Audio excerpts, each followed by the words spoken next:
Video खास और important रहने वाला है, खासकर बाइक यूज़र के लिए जिनके पास सिर्फ एक बाइक है। वो कोई सी भी हो सकती है, कोई सी भी कंपनी की बाइक हो सकती है। उसके अंदर जो बारिश के मौसम में है वो सबसे ज़्यादा दिक्कत क्या आ रही है कि मान लीजिए आप कहीं पे भी बाइक को खड़ी कर दे रहे हो और बाद में जो बारिश होने के बाद में है जो बाइक स्टार्ट नहीं होती है।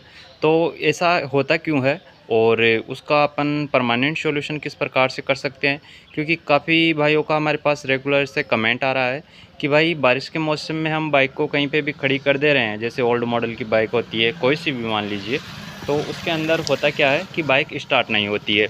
या फिर मान लीजिए कोई नदी है या नाला है उसको क्रॉस करवा रहे हैं और बाइक स्टार्ट नहीं हो रही है, तो अपन उसको किस प्रकार से सही कर सकते हैं। या फिर जो एक बाइक यूज़र है वो नदी नालों के अंदर से बाइक निकालने के बाद किस प्रकार से बाइक को सही कर सकता है, तो उसके ऊपर अपना ये वीडियो रहने वाला है।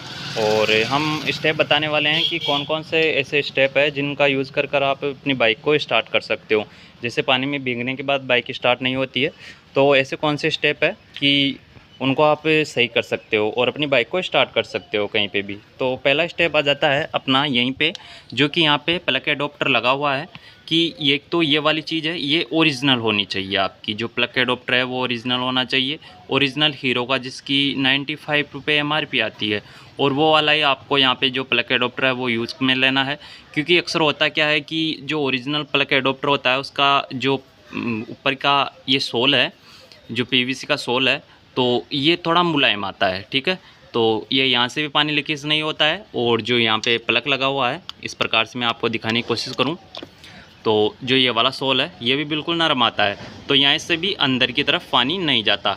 और सेकंड नंबर पे आता है इस जो इसका स्पार्क प्लग है, वो स्पार्क प्लग आपको यहाँ पे इसमें ओरिजिनल का ही यूज़ करना है, क्योंकि लोकल स्पार्क प्लग में होता क्या है कि यहाँ पे गैप आता है। जो यहाँ पे जो चीनी का ये वाला हिस्सा बना होता है तो यहाँ पे गैप आता है, तो उसके अंदर से भी अक्सर होता क्या है कि जो स्पार्क प्लग है उसके अंदर पानी जाने के चांसेस रहते हैं। तो आप दो स्टेप तो मैंने आपको बताया कि एक तो आपको स्पार्क प्लग है वो ओरिजिनल रखना है, बाइक के अंदर टाइट होना चाहिए, और जो इसका प्लग कैप है ये अच्छे से बैठा हुआ होना चाहिए और ओरिजिनल होना चाहिए। इस वाली वायरिंग के अंदर है, जो प्लग वाली वायरिंग है इसके अंदर कहीं से भी कट फट नहीं होना चाहिए। और आपको जो इसका करंट चेक करना है वो सबसे पहले आपको प्लग एडोप्टर हटाना है। ठीक है, यहाँ से खोलना है इसे घुमाकर, और इसके अंदर आपको किक मारकर करंट चेक करना है कि अपनी बाइक के अंदर करंट आ रहा है या नहीं। यदि करंट आ रहा है और बाइक स्टार्ट नहीं हो रही है तो आपको समझ लेना है कि बाइक के अंदर या तो इसका प्लग एडोप्टर ख़राब हो चुका है, या फिर जो इसका स्पार्क प्लग है उसके अंदर पानी जा चुका है, या फिर इसके अंदर पानी जा चुका है। ठीक है, तो इसको आपको अच्छी तरीके से क्लीन कर लेना है। उसके बाद में यदि फिर भी आपकी बाइक स्टार्ट नहीं होती है तो आपको जो प्लग है वो चेंज करना है। ठीक है, ये दो स्टेप तो मैंने आपको बताया। और मैंने जैसा कि आपको बताया कि इसके अंदर करंट चेक करना है, यदि इसी वायरिंग के अंदर यहाँ से करंट ना आए किक लगाने पे, तो आपको करना क्या है, जो इसका राइट साइड का पैनल है इसे आपको ओपन करना है।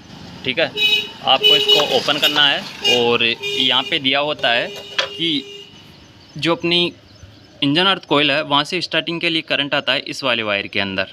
ठीक है, तो इस वाले वायर के अंदर आपको यहाँ से इसे रिमूव कर लेना है, और कोई भी जैसे आपके पास कोई भी सुविधा अनुसार यदि वायरिंग हो तो यहाँ से अटैच कर बॉडी अर्थ कर उसको देखना है किक लगाकर कि इसके अंदर करंट आ रहा है या नहीं। ठीक है, यहाँ से परफेक्ट होने पे कि यहाँ पे करंट आ रहा है तो आपको फिर चेक करना है CDI को। ठीक है, CDI को आपको अच्छे से, यदि इसके अंदर पानी चला जाए तो आपको इसको अच्छे से क्लीन करना है। और जो ये वाला वायर है यहाँ पे रेड पे ब्लैक पट्टी, तो इस वाले वायर के अंदर आपको करंट चेक करना है कि CDI तक यहाँ से करंट जा रहा है या नहीं। तो यहाँ से CDI के अंदर करंट जा रहा है तो सही है। ठीक है, और यदि फिर यहाँ से यहाँ तक करंट नहीं आ रहा, जैसे इस प्लग एडोप्टर तक करंट नहीं आ रहा है, तो आपको यहाँ पे ब्लैक पे येलो पट्टी ये वाला वायर देख रहे हो, तो ये वाला वायर जाता है डायरेक्ट बॉटल कॉइल के अंदर। ठीक है, बॉटल कॉइल के अंदर आपको चेक करना है कि वहाँ पे इस वाले वायर के अंदर करंट जा रहा है या नहीं, वो आपको किक लगा कर चेक करना है। ठीक है, यहाँ से भी यदि उस वायर के अंदर करंट जा रहा है वहाँ तक, तो आपको समझ लेना है कि बॉटल कॉइल के जो दो वायर हैं, एक तो अर्थ वाला होता है और एक होता है जो यहाँ पे आपको मैं दिखाने की कोशिश करूँ ब्लैक पे येलो पट्टी, तो इस वाले वायर को अच्छी तरीके से चेक करना है, जो उसकी पिन है उसे को अच्छी तरीके से दबाना है। और फिर आपको चेक करना है कि बाइक के अंदर यहाँ तक करंट आ रहा है और फिर भी बाइक स्टार्ट नहीं हो रही है, तो आपको फिर इसका जो स्पार्क प्लग है वो चेक करना है। ठीक है, स्पार्क प्लग ख़राब हो तो ये बदल देना है, और आपको जो प्लग कैप है वो ओरिजिनल यूज करनी है। ऐसा जो सप्लाई वाला प्लग कैप है ये हार्ड हो जाता है, यानी कि बाइक स्टार्ट होती है और गर्म होती है तो उसके बाद में देखिए इस प्रकार की हालत हो जाती है। जो प्लग कैप है इस प्रकार की हालत हो जाती है, यहाँ से भी यह हार्ड हो जाता है, यहाँ से पानी लीकेज होता है और यहाँ से अंदर पानी चला जाता है, तो फिर बाइक स्टार्ट नहीं हो पाती है। और जो इसका स्पार्क प्लग है वो आपको इसका ओरिजिनल ही यूज़ करना है। ठीक है, मैंने आपको यहाँ पे बताया कि इस प्रकार से आपको बाइक स्टार्ट करनी है तो आपकी बाइक बिल्कुल परफेक्ट और आसान तरीके से स्टार्ट हो जाएगी। आई होप आपको ये वीडियो पसंद आया होगा। यदि वीडियो पसंद आए तो वीडियो को लाइक कीजिए, शेयर कीजिए और हमारे चैनल पर पहली बार आए तो चैनल को भी ज़रूर से सब्सक्राइब कीजिए।